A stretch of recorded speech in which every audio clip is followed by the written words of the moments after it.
تاسو ته د اختر را نږدې د اختر څو ورځې پاتې دي او د خلک ځي بینکونو ته نوي نوټونه راغلي د څه بله غټه ګناه ده او بینکونو نه نوي چکونه راوړي. نو زه خپل هم فسټ ټایم خبر شوم، دا ویډیو تاسو سره شریک کړم. زه ډېره غټه ګناه ده او مولانا صاحب خولۍ لاورو دا څه او دا یو ټول مسلمانانو سره شریک کوي ځکه چې ډېره غټه ګناه ده او ټول مسلمانان خبر شي. اختر ورځو کې یا د واده په پروګرام کې دا بعض خلک د بانک نه نوي پیسې راوباسي، د نوي پیسو د پلتې راوباسي او زړې پیسې ورته ورکي.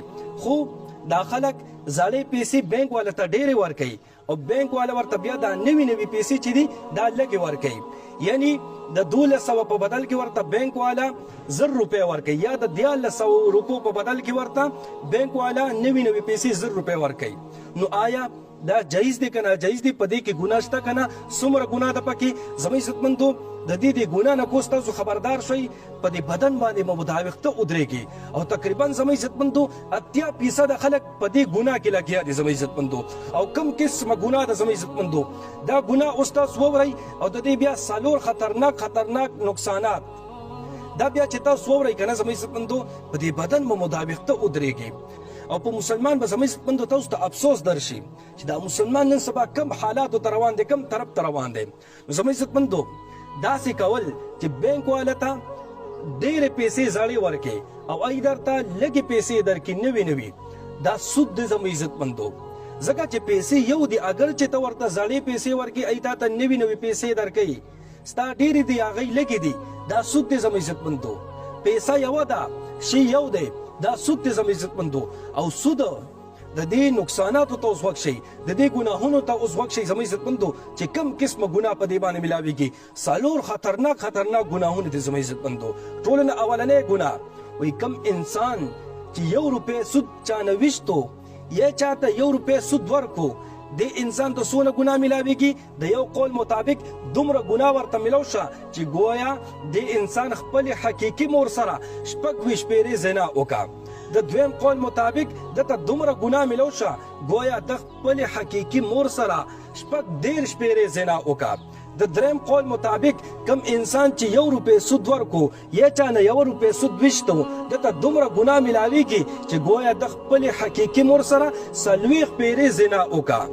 زموږ عزتمندو دې ګناه ته تاسو لږ شانته سوچ وکئ. یو طرف ته یو بدبخته انسان چې وي چې هغه خپل حقیقي مور سره کمې مور نه چې پیدا شوی وي دغه مور سره دې 40 پیرې زنا وکړي او دغه بل طرف ته یو انسان 1 روپۍ په سود باندې ورکړي یا 1 روپۍ په سود باندې واخلي، دې دواړو ته یو شان د ګناه ملاویږي. نو تاسو سوچ وکئ زموږ عزتمندو څومره خطرناکه ګناه ده. دویمه خطرناکه ګناه زموږ عزتمندو وایي کم انسان چې 1 روپۍ په سود باندې چاته ورکه یا 1 روپۍ د سود چانه واغشته، نو دې انسان ته دومره ګناه ملاویږي گویا چې دې انسان 80 پیغمبران قتل کړل. د 80 پیغمبرانو د قتل برابر ګناه دې انسان ته ملاویږي. یو طرف ته یو بدبخته انساني چې هغه 80 پیغمبران قتل کړي، بل طرف ته یو نیکعمله انساني چې هغه 1 روپۍ په سود باندې چاته ورکړي یا چانه په سود باندې 1 روپۍ واخلي، دې دواړو ته یو برابر ګناه ملو شو. زموږ عزتمندو تاسو سوچ وکئ د یو پیغمبر که چا قتل کو دی به بیا همیشه دپاره جهنم کې پروت دی. زموږ عزتمندو د جنت هغه خوشبین به دې مخصوصه نه کي. نو بیا چې د سود په بدل کې تا ته دومره سخت ګناه ملاویږي چې تا د 80 پیغمبرانو برابر ګناه دا ستا په اماننامه کې لیکلی شي. زموږ عزتمندو نو څومره د افسوس خبره ده زموږ عزتمندو، څومره سخته ګناه ده زموږ عزتمندو. دریمه ګناه وایي د دې انسان په حق کې به د نیکعمله خلکو دعاګانې نه قبلېږي. دا خلک دعاګانې کوي که مسلمانان دعاګانې کوي چې یا الله تعالی د ټولو مسلمانانو په حال باندې رحم وکړي، یا الله تعالی د ټولو مسلمانانو په کورونو کې خیر او برکت راولي. دغه دعاګانې چې دي که نه د دې سودخور په حق کې نه قبلېږي. زموږ عزتمندو دا 3 ګناه شول. څلورمه ګناه او د ټولو نه خطرناکه ګناه زموږ عزتمندو هغه په قرآن پاک کې الله تعالی د هغې ذکر کوي. الله رب العزت قرآن پاک کې فرمایي کم انسان چې سودخور دی او سود نه پرېږدي، د سود پیسې خوري، نو الله رب العزت فرمایي چې دې زما طرف نه او زما د پیغمبر طرف نه جنگ ته تیار شي.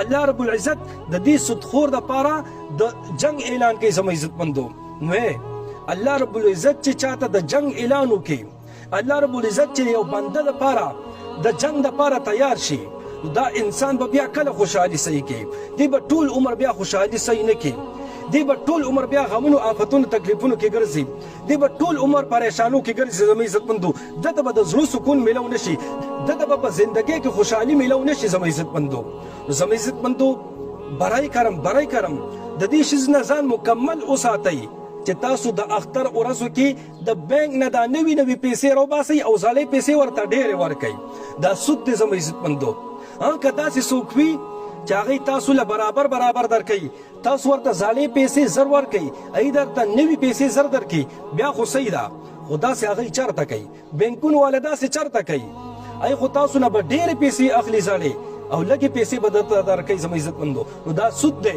بینک والا ته عمده ګناه میلاویږي کومه چې دا څلور تاسو ته ما یاد کړل او چې دا څوک یې ورکوي که نه دوی ته هم عمده ګناه میلاویږي